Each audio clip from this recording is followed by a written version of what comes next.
Precept. Please join us each weekday at 5 p.m. for Summons right here on KELP.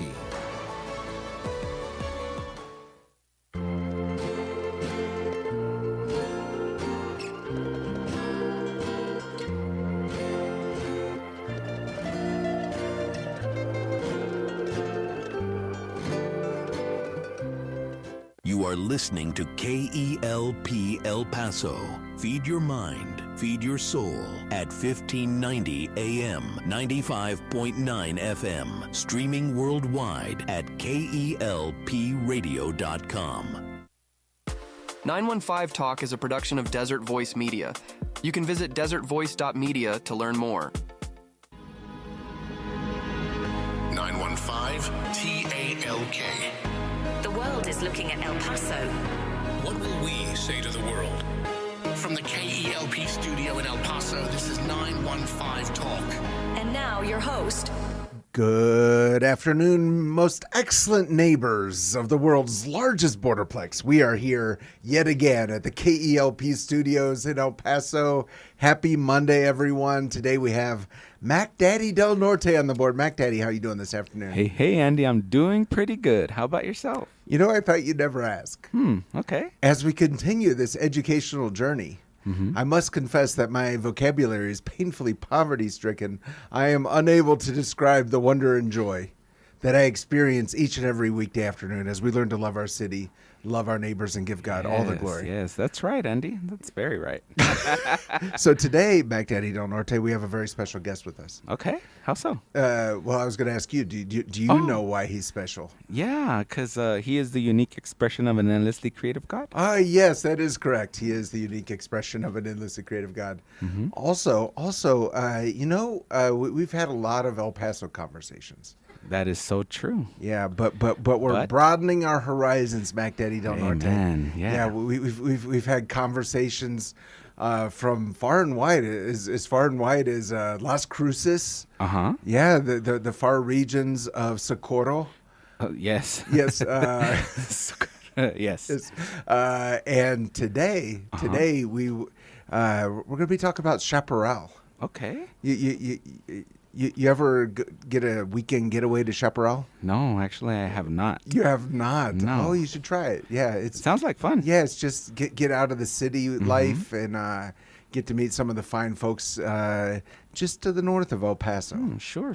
Yeah, so today we have with us, he told me he's not a politician, Okay.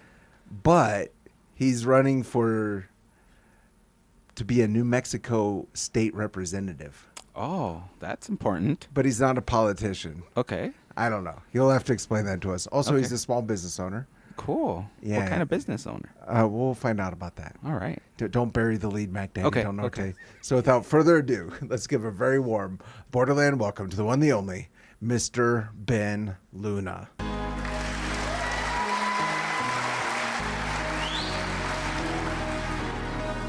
Ben, welcome to 915 Talk. I appreciate it. I thought you were looking at me when you said Mac Daddy. I'm like, I've never had anybody call me that before. But then I... Yeah, that's not you. That's the guy in the other room. That's Mac Daddy Del Norte. Yeah. So I have to ask you this. Chaparral, is that 915 area code? No. I mean, there are people that live there that work in El Paso. So, the area codes. But it should be 575. I believe so, 575. Okay, all right. So this is 575 Talk, I guess. So for a lot of people who live in El Paso, Chaparral is kind of the place we drive by when we're going to Ruidoso or, get a weekend away in a place like Alamorosa or, just getting out of town. But I think few people have spent time actually in Chaparral. What is maybe one or two things you'd want people to know about Chaparral? Well, there's a lot of great people there. I'm actually new to Chaparral, so I'm new like in December. Oh, wow. There. Yeah, I moved there. We're actually planning on branching out a couple of our businesses there. Okay. Yeah, one of them is going to be food manufacturing. We want to do like waffle mixes, pancake mixes. Waffle mixes. Yeah, yeah. What is it? I don't want to go too far down this rabbit trail, Sure. but what's the secret to a good waffle mix? Uh, Is it the kind that you're, sorry, quick follow-up question. Sure. Is it the kind you get at the continental breakfast at the hotel?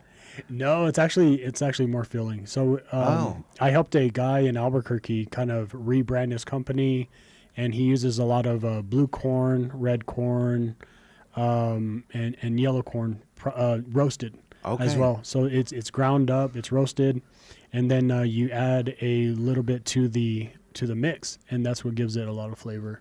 And so it was pretty amazing. We got him ready for the Sunport in Albuquerque, and he was there for about a year. Okay. Yeah, and but that was a good experience. So I learned the whole operation. I taught myself, created the SOPs, hired people for him, and just he was actually about to give up on his business. So I was like, you know what? Let me come over there. I'll learn the whole operation, and we'll hire some people, and Wow. and it ended up doing well.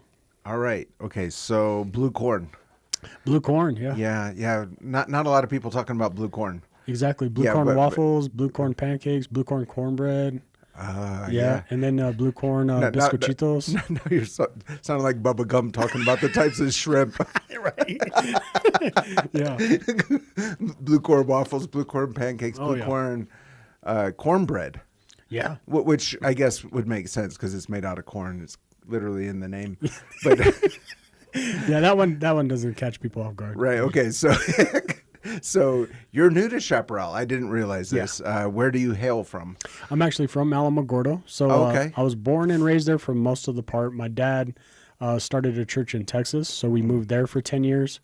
So I was a pastor's kid for 10 years from 5th grade to about my junior year. Okay. And then we came back. And Were you like a good pastor's kid or like No. all the other pastor's kids that we know about? yeah, unfortunately. Well, I mean, Just kidding. I mean, if pastor's kids go to public schools, I mean, Oh, that's kind of, a recipe for disaster? it's a recipe for disaster. Yeah. And to be honest, like we've homeschooled our kids and we put them in classical conversations, which is a Christian curriculum. Uh-huh. And they can state all the presidents Okay. by memory.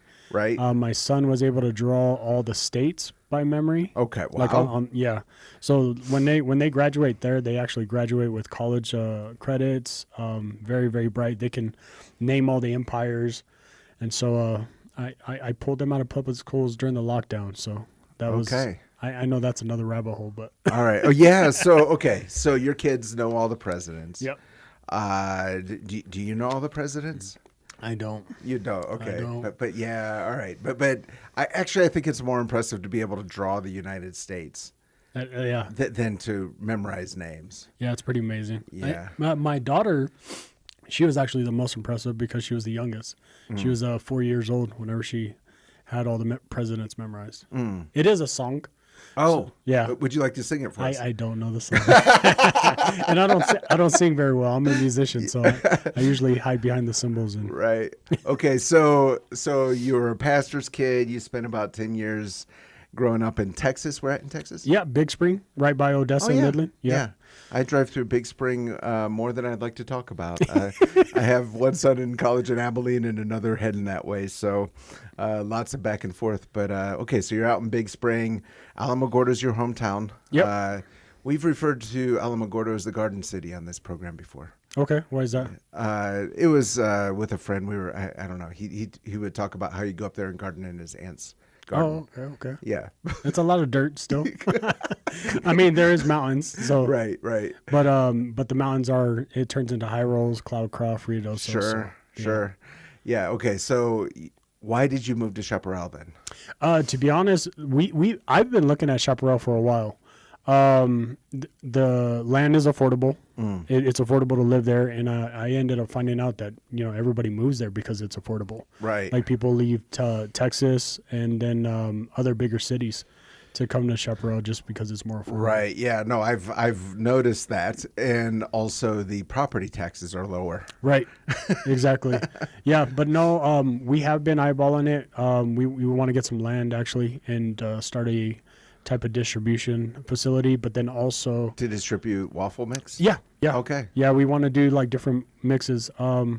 We have a game plan of launching it, and there's a few influencers that we know. Some of them have like 500,000 followers on Instagram. Oh, wow. So we're going to kind of launch it in with their platform, and it would technically be national right away. But we also want to do something in the film industry there as well. Okay. Oh, Yeah. wow. Yeah, like build something that has high base ceilings, and we've kind of dabbled with it as far as documentaries, some campaign ads and stuff like that, photography as well. wow. Yeah. Wow, you're kind of like the Renaissance man of Chaparral. So we've talked about blue corn with waffle mix. I do a little bit of everything. Yeah, and now we're talking about documentaries. Yeah. Are there documentaries focused on the history and culture of Chaparral, or are they outside of that? A lot of the documentaries, so they started off by being pretty much call to actions for ranchers. Oh, Yeah. Oh, wow. That's how we got started. What would a call to action for a rancher be? Well, the U.S. Forest Service was putting up steel fencing that would block out not only the cattle, but the ranchers themselves from their own water sources, like water streams in the Sacramento Mountains. Okay. Yeah, so we did a tour with them. We had Congresswoman Yvette Harrell, all our county commissioners, I believe some people from the NMSU Ag Department, and pretty much the ranchers were being blamed for overgrazing. And it was actually elk that were overgrazing. And when these ranchers, they buy the property. Sorry. Oh, you're good. No. It's always funny to like. I mean, you're talking about something that's serious. It is, yeah. But like for someone who doesn't live in that world, hearing about drama between cows and elk can be a little bit amusing. Well, let's think of it like this. What about meat in the grocery stores? It costs a lot of money, right? Yes. Okay. Well, it all trickles downhill. Okay. And so I asked the dumb questions because Okay. I am from the city. I'm not from the ranching life. Yes, that's what I do for my Right? job here. I ask dumb questions. I like it. All right, Yeah. so the ranchers. I want to make sure I'm following. So the ranchers are told to put up fences to keep their cattle from overgrazing. No. So the U.S. Forest Service is Okay. putting up fencing Oh, without the ranchers' permission okay. and blocking off their water source. Oh, wow. Yeah. So in a sense, like a good example, and this did happen in the lockdown years in 2020, 2021, there was a restaurant in Albuquerque that didn't want to close their doors, and the city actually turned off their utilities Okay. because they wanted to operate still during the lockdown time. Oh, wow. Yeah. So it's the same thing. It's the same type of how do I say it? It's a trend. Right. It's a trend, and so they are not just the only ranchers. They are one of 5 ranchers within New Mexico that I'm actually helping. Okay.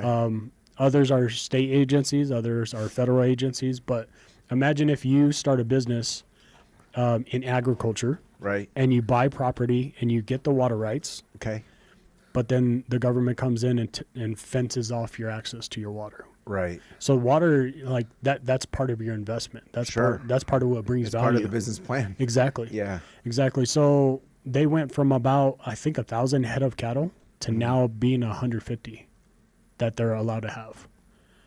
That's a big reduction, Yeah. and that trickles downhill. So the I mean, groceries. can you support a business off of 150 head of cattle? That's a good question. Yeah. That's a good question. Okay, so you're in the middle of all this. We've been talking about the waffles. We've been talking about documentaries, cattle, your hometown of Alamogordo, but you immigrated south, transitions. Not what's the right word? Moved. Moved, yeah. To Chaparral. Yeah. Because a lot of people don't see it that way, but Chaparral to you is a land of opportunity. It is. I mean, and you got data centers that are about to bring thousands of people here. I used to work on a Facebook data center as a journeyman wireman, and I know what those bring in. So Sorry, you can tell I'm laughing because you work at a data center while you're making waffles and protecting cattle. I have 19 years in the electrical field. Okay, very cool. Yeah. Very cool. All right. So in the middle of all this, you decided you don't have enough going on, so you decided to jump into politics. What's that journey all about? Well, to be honest, like it was during the lockdown. I saw that something wasn't right. In Gallup, New Mexico, they had the highway blocked off, barricaded off, and state police were there, and then people had to deliver water, deliver food to Gallup, New Mexico. And so I knew something was wrong there.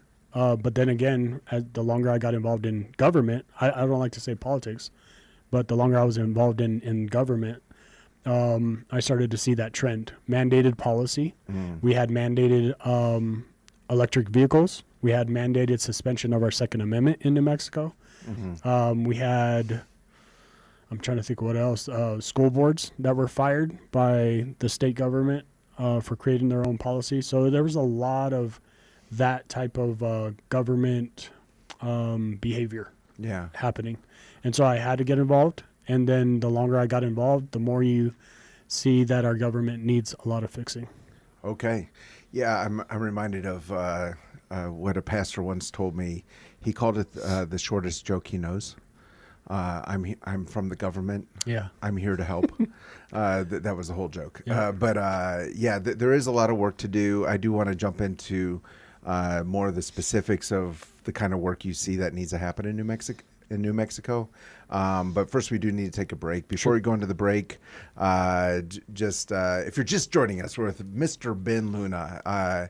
He's a true son of this part of the world. Alamogordo is not the borderplex, right? You're outside that area. But he grew up in Alamogordo. Then he was a pastor's kid in Big Spring, Texas. And now he's moved to Chaparral, the land of opportunity.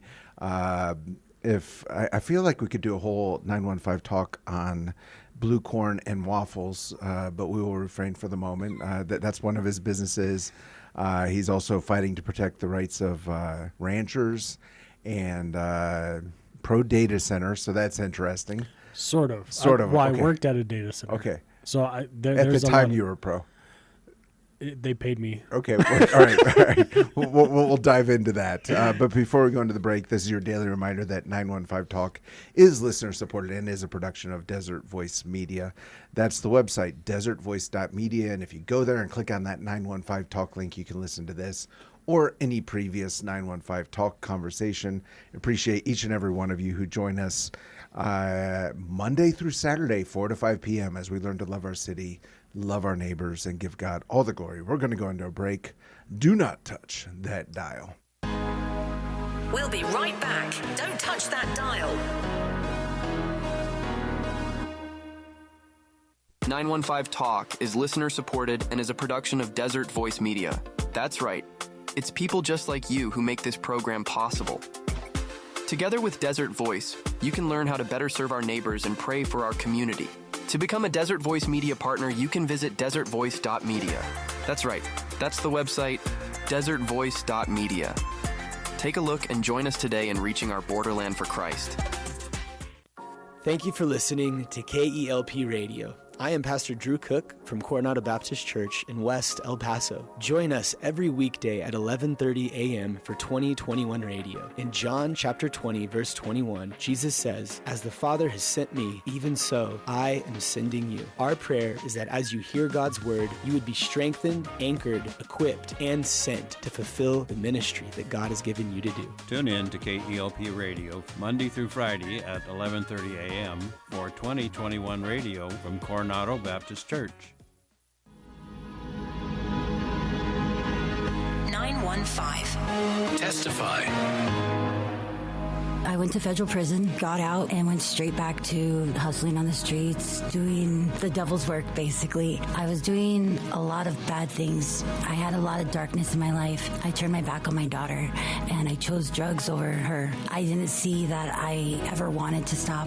I thought that my life was going great the way it was until I went to this one rehab. I reconnected with God again. There I learned that God is merciful, and He's graceful, and He will forgive you no matter what you do wrong in life. I'm living a better life now. I was broken. I was in the dark. I was damaged. I didn't think that anybody would ever love me until I found God. The darkness turned to light, and He saved me. I am not a victim. I am a survivor of everything. I'm Lauren from El Paso, and if God can do this for me, He can do it for you. And they overcame him by the blood of the Lamb. And by the word of their testimony. DesertVoice.media. We're back. You're listening to 915 Talk. We are back, and you are listening to 915 Talk. I am your host, Andy Frecker. Today we have with us Ben Luna. Ben is running for House, be a state rep up in New Mexico. He's in Chaparral. We've been talking about all kinds of things.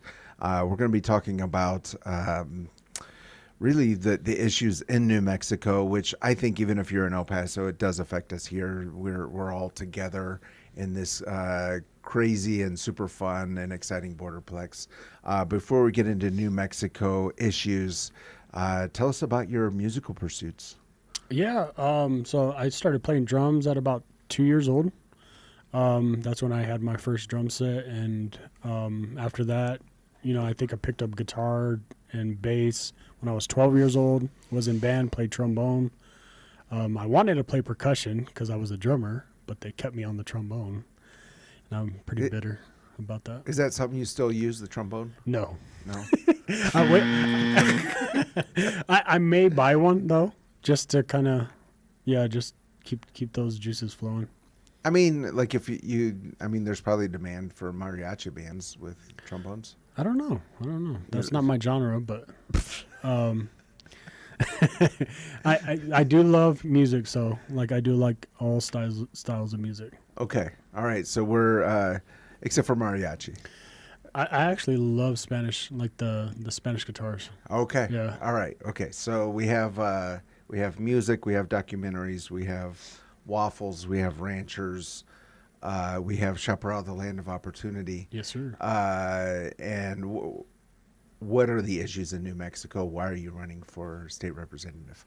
Yeah, a good example is the worst gun ban was about to happen in New Mexico, and the entire nation was watching. SB 17, that made it all the way until the last day of the legislative session, and a lot of people didn't know if it was going to come back to the floor and get voted into law. And so the entire nation was watching that one. That would have banned a lot of very common firearms that a lot of people own. And so when you ban it, you make the people who own it criminals all of a sudden.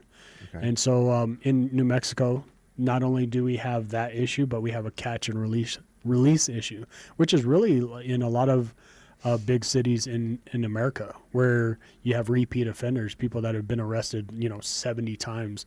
I think in Las Cruces, there was one guy, that Chief Story of the Las Cruces Police Department. He stated that one guy got arrested like 70-something times. Catch and release. Yeah. So what happens in that situation? Well, they get arrested. We're not talking about fishing. We're talking about exactly. Yeah, they get arrested, and they go to court, or some of them don't even go to court. They're just back on the streets like within hours. Is it because the justice system is overwhelmed? It's policy, bad policy. Bail reform passed in 2016. That's what really started the catch and release effects and repeat offenders. So bail reform passed in 2016, and in this last legislative session, there was a bill, House Joint Resolution 2, which would have fixed that. Mm-hmm. It would have stopped the repeat offenders, but it went to a committee that is known where bills go to die. Okay, and that's pretty sad that. Our capital has a committee that is known for killing bills, good bills. That would have, I think, crime is ranked top 3, one of the top 3 of concerns in New Mexico, and I think even America as well. Okay, is that like a level you're aiming for, or is that a negative thing? That's something that needs to be changed. Yeah. That House Joint Resolution needs to be. Resolution 2 needs to be passed, and bail reform that needs to be fixed. Another one is medical malpractice. That was passed in 2019 by the majority party, which is the Democrat Party there. And and that got fixed in 2026, but it took that long, and a lot of doctors leaving and a lot of healthcare professionals leaving New Mexico, and people traveling out of state, spending their own money to find good healthcare. So you got this situation in the Capitol where Republicans haven't had the majority in 80 years out of the entire time New Mexico has been a state. And so we can't take any of the credit of any of the laws that are passed in New Mexico as far as like bad bills, because all the time you see these bills being forced and forced into law, it's always a party line vote. We'll have good elected officials speak on our behalf, and then we'll send millions of emails, millions of phone calls from the grassroots movements in New Mexico, and we'll tell them we don't want this bill, we don't want this law, but they'll still make a party line vote and force it on New Mexico. And so that's what I want to change. I want to get more balance within the legislature. Okay, well, tell us about your opponent.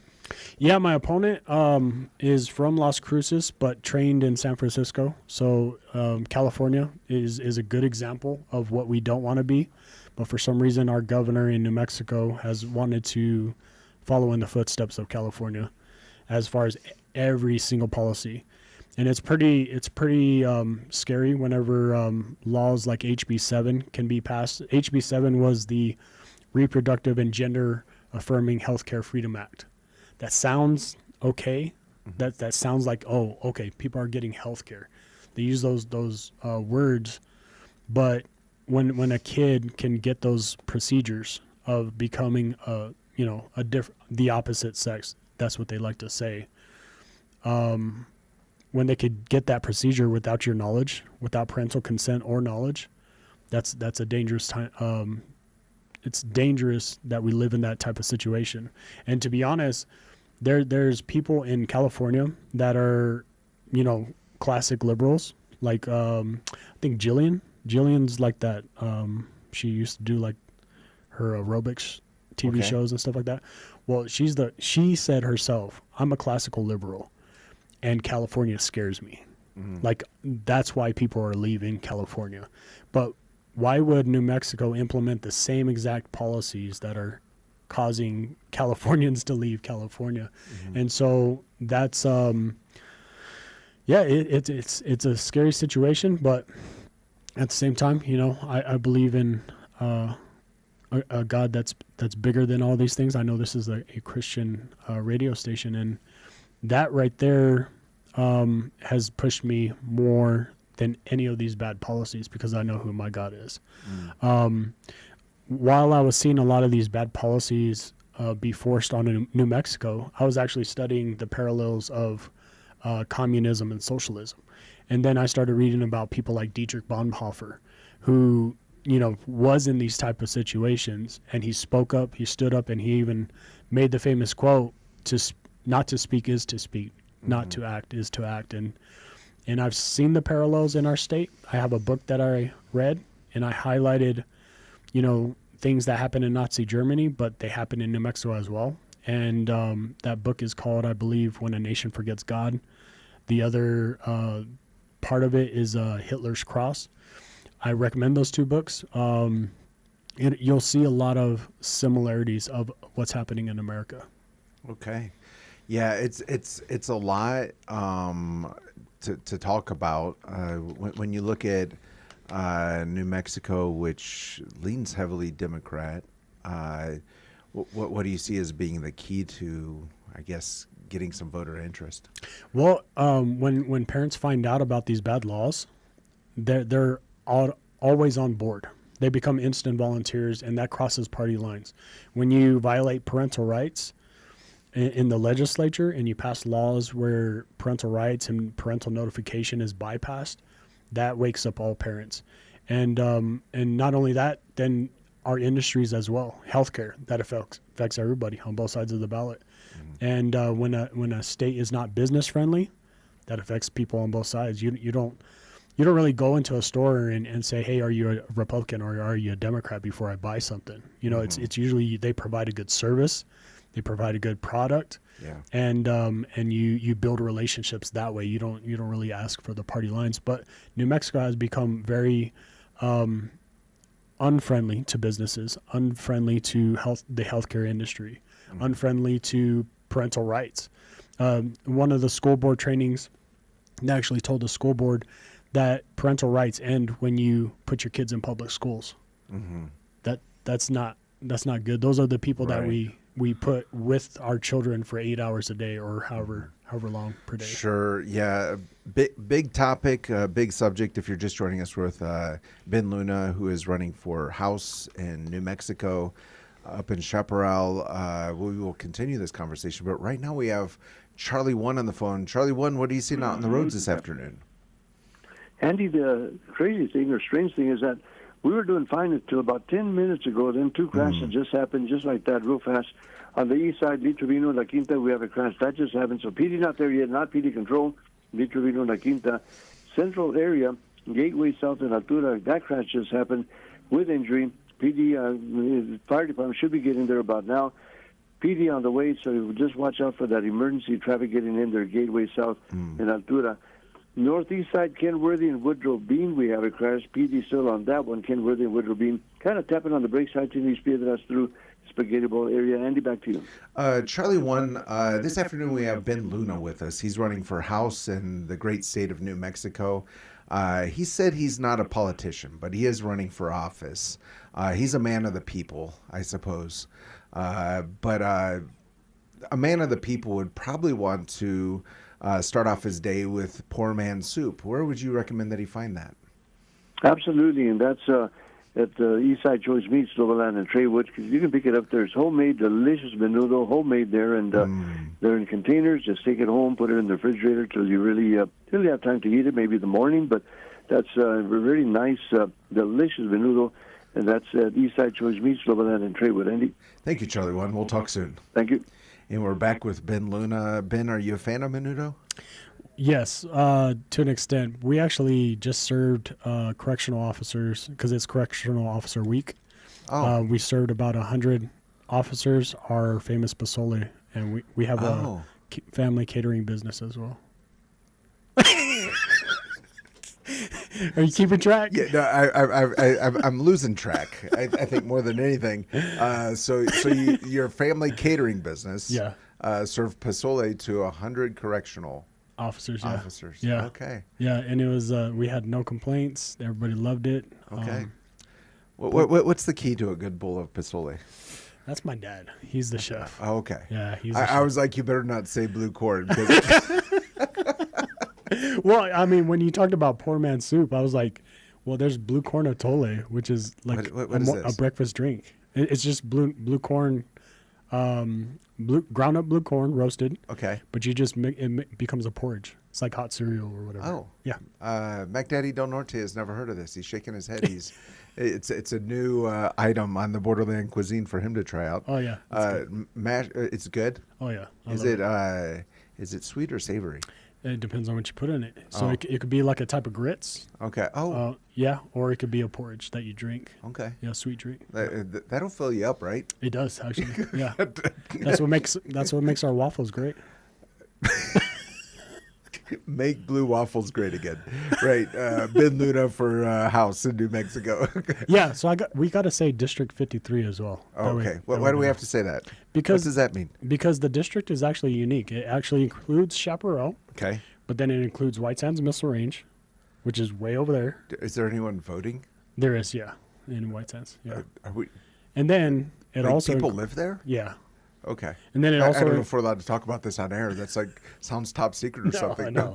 Okay. And then Las Cruces as well. So it includes everything that's east of Sonoma Ranch and everything south of Highway 70.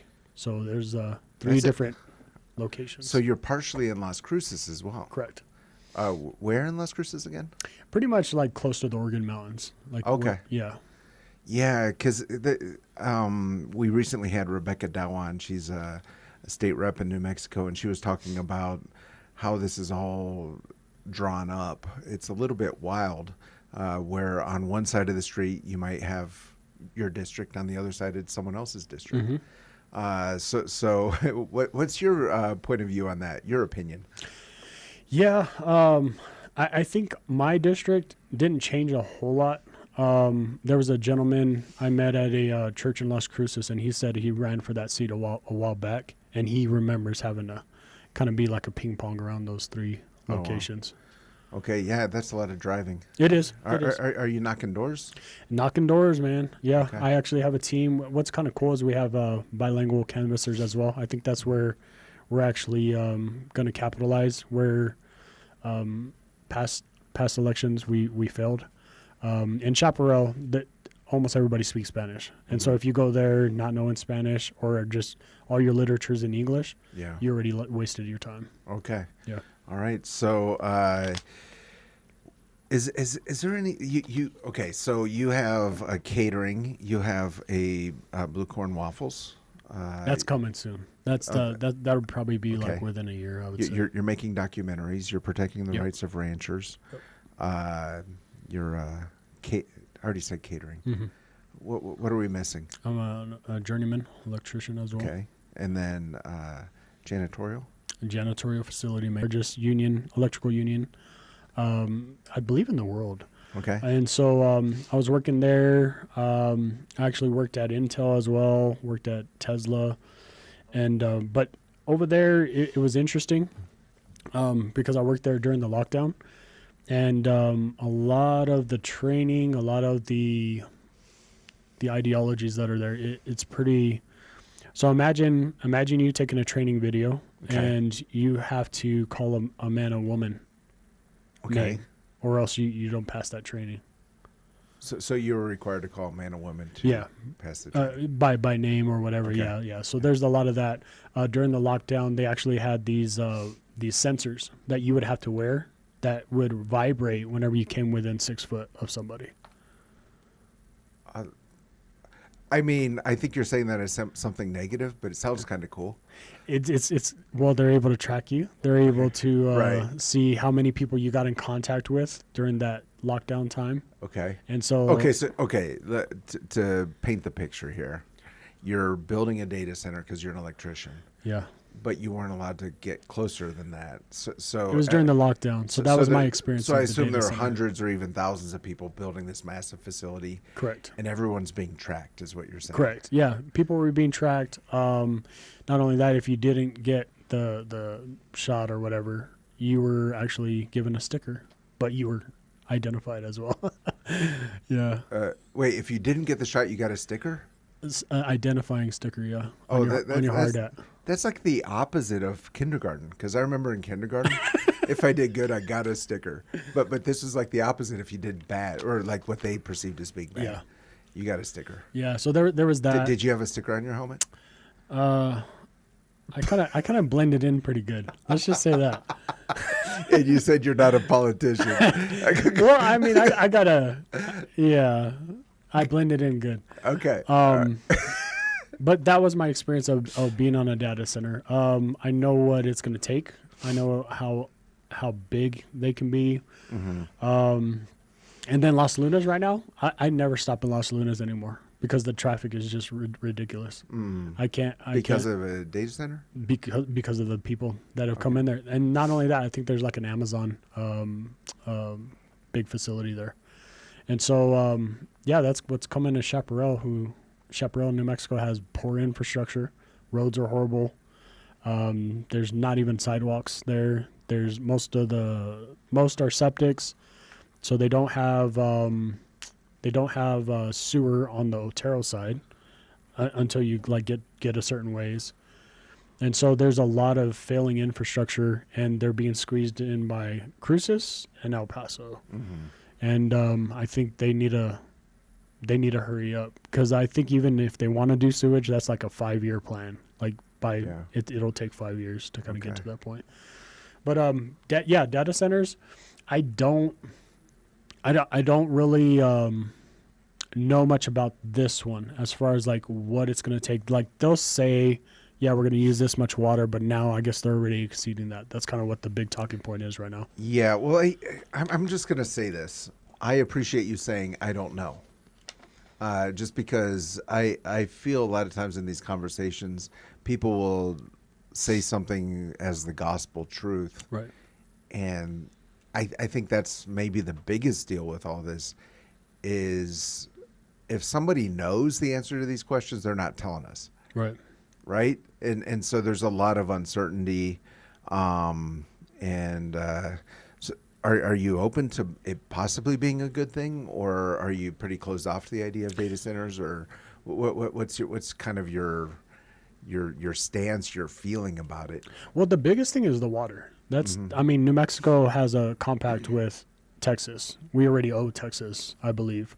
But water, I mean, in the middle Rio Grande, you have farmers who are actually getting their water shut off in a sense. They're not getting water to farm their crops, but we have millions of gallons. So I'm found out through the ranching industry, through the water industry, like until you're actually boots on the ground, you really won't understand it a whole lot of what they're going through. Right. And so whenever it comes to this data center, unless you're actually a part of the project, you'll have an outside view, and then it's based on other people's outside views in a sense as well. Right.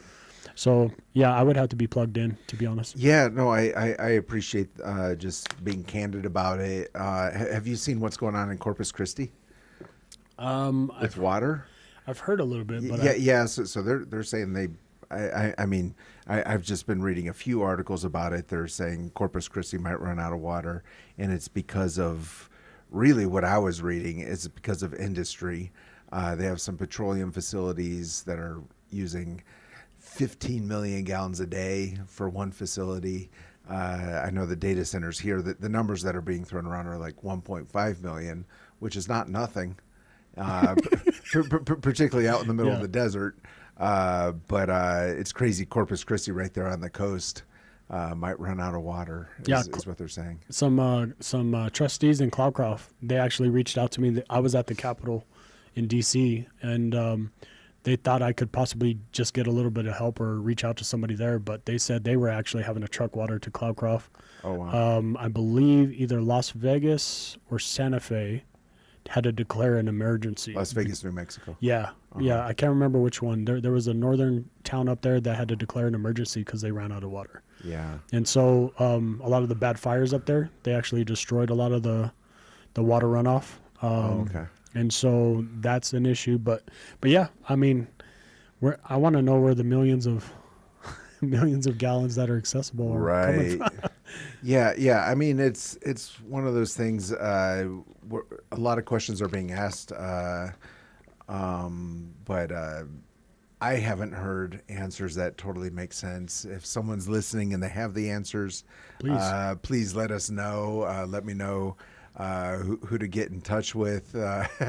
Would love to have more experts on this program talking definitely about that, learn about the data centers. I want to be open to it. I don't want to be like, I think it was, who was the president? Was it Rutherford B. Hayes? Do you talk about him much in homeschool? I think he's, I think he's the one, I think he's the one who said that trains travel at an extremely dangerous speed. And so he was trying to shut down a lot of the train system. Well, the extremely dangerous speed was 15 miles per hour. Oh, wow. You know, and so like I think about Rutherford B. Hayes a lot. I'm joking, but That's funny. but it is a good like reminder that we might be in something that's scary, that's different, but we need to stay open-minded. But at the same time, let's not be foolish. So, yeah, if you're just joining us today, we're with Ben Luna.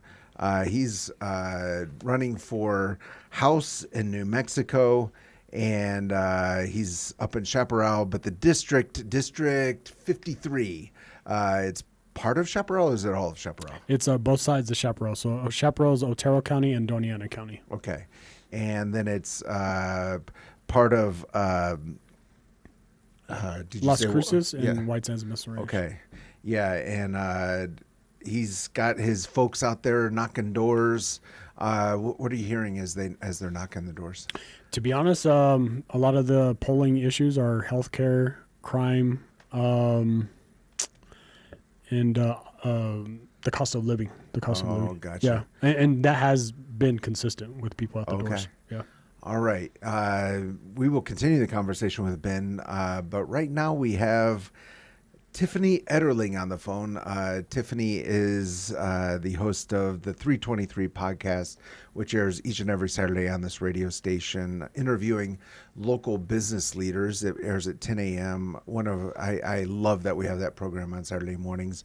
But KELP, together with C12, which is the organization that she runs, will be hosting an event this Friday, May 8th. Tiffany, how are you doing this afternoon? Tiffany. Hello. Hi. Hey, Andy. Tiffany. So tell us about the event this Friday. So we have an incredible event coming up this Friday. It's a unique opportunity for us here in the Borderplex to connect with people who are passionate about solving the world's greatest problems around the globe, really. So we are doing a simulcast event of an event called Solving the World's Greatest Problems, and it's this Friday, May 8th from 9 a.m. to noon. We'll be gathering with leaders, givers, and people from both nonprofit and for-profit sectors to talk about what's going on here in the Borderplex and around the world and how we can be better equipped to address some of these concerns that are really on the heart of a lot of Christians. Right. Yeah, I'm excited about it. It's going to be this Friday from 9 a.m. to noon. It'll be at the Podium Finish, which is a trendy restaurant on Texas Street here in El Paso. But when you showed me this, Solving the World's Greatest Problems, it did sound a little bit crazy. I called someone today about the event, and they said, 3 hours, that should be enough to solve the world's greatest problems. But the idea is collaboration. Yes, exactly. We don't expect to walk away having solved the world's greatest problems, but here's a story I heard earlier today, Andy. There was a team from around an individual Christian who had gotten on his heart. He wanted to translate the Bible into every language. So he got a team together and said, let's do this. His team said, well, I think we can have this done probably in about 150 years. Well, they started connecting with other people who were working towards translating the Bible. And by connecting with the other people who are working on that, they now believe that in our lifetime, so in the next 30 years, they believe that they will have some part of the Bible translated into, I think they told me 95% of languages. So it just shows the power when we connect, when what you're doing. Issues here, you mentioned Bible translation, gospel poverty and evangelism, Bible access and engagement, hunger, fractured families, joblessness, human trafficking, and one that I'm interested in is awareness. I'm interested in all of them, but this one is very close to my work, changing culture through redemptive media. So excited about that this Friday. We still have space. We have a few seats left, and please, it's very important that people go to KELPradio.com and click on the Solving the World's Greatest Problems banner to register, because seating is limited, and I want to make sure we have, can accommodate everyone who wants to come. So make sure they go to KELPradio.com, click on that banner, and register. Right. Yes, please do that, folks. And this is a KELP radio event together with C12, which is the organization that Tiffany chairs here in El Paso and in Las Cruces. I will be there. My wife will be there. Tiffany will be there. A lot of business leaders, nonprofit leaders, pastors. So we invite everyone to come. Let's get together. Let's learn together. And if nothing else, let's see each other face to face. And maybe the Lord will give us some big ideas for working here in our community. Yeah, exactly. I'm excited. Thank you, Tiffany. We'll talk soon. Again, it's KELPradio.com, and then look for that Solving the World's Greatest Problems banner. Click on that and follow the instructions. And if you have questions about it and you're listening, give me a call at the station, 915-779-0016. I'll be happy to chat with you and answer any questions that you have. I look forward to seeing a lot of you on Friday. Thank you, Tiffany. Good. Yeah, we'll talk soon. Bye. Yeah, bye-bye. And we're back with Ben Luna. Ben is running for District 53, House District 53. He even has a red hat on. It says, "Make Ben Luna great again." No, it does not say that. It does. He's like, I want to be clear. It does not say that. It's going to be an opposition ad. You're like, you're killing me. You're killing my campaign here. Yeah. So, super fun, Ben. And to be serious, I know it is a huge task. Love the idea that you're not just sitting there. You're really working to bring change, make a difference. I think a lot of people would just sit at home and complain about it, but you're definitely looking to do stuff with all your businesses and all that. This is your first time on 915 Talk. It is, yeah. No, yeah. I appreciate you guys having this platform too, because Christians do need to be involved in media, creating content, right?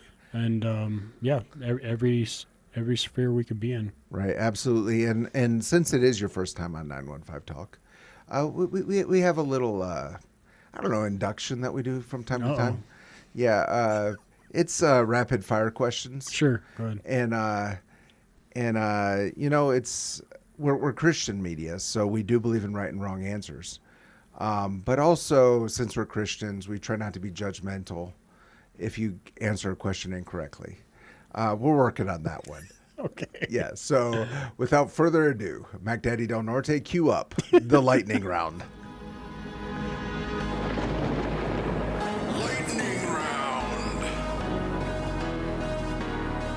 All right, Ben Luna running for House District 53 in New Mexico. The first question, it's a New Mexico question, and it is red or green?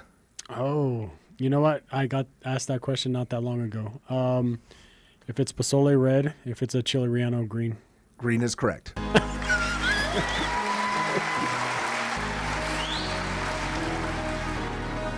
Okay, so you're originally from Alamogordo, so normally I would make this question about El Paso. But where is your favorite place in Alamogordo to answer that question? Your favorite place to eat out in Alamogordo? Well, I mean, technically, Si Señor's in 2 locations. Oh, Si Alamogordo Señor. and Las Cruces. Yeah. Okay, Si Señor. Oh.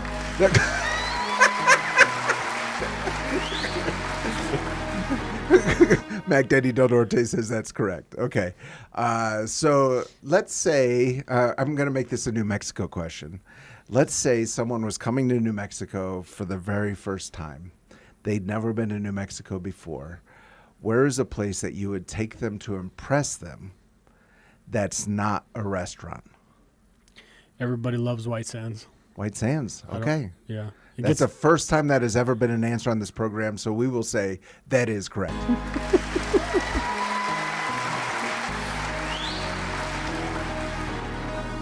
Okay, so I'm going to make this more difficult. You're now in Chaparral, the land of opportunity. If someone were to make the journey from El Paso to Chaparral and you wanted to impress them with Chaparral, where would you take them? That's not a restaurant. To be honest, I would take them to meet one of the oldest families there, the Colquitts. Oh. They are amazing people. They've invested a lot into Chaparral. Okay. And just showing the people. Yeah, no, they're great people. They're connected to a lot of great people. Mm-hmm. But yeah, I think that's the most valuable resource, right, in any community is the people. That's right. You know what? That is correct.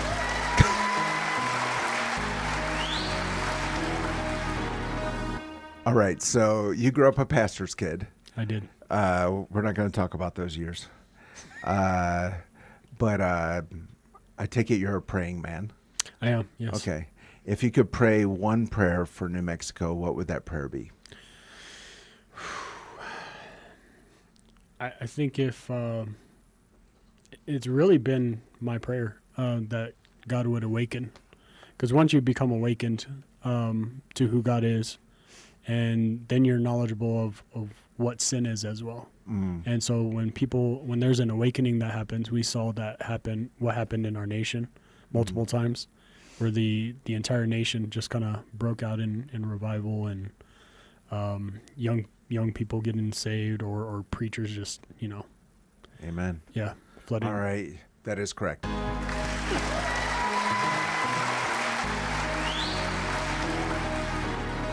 Okay, we only have a couple minutes left.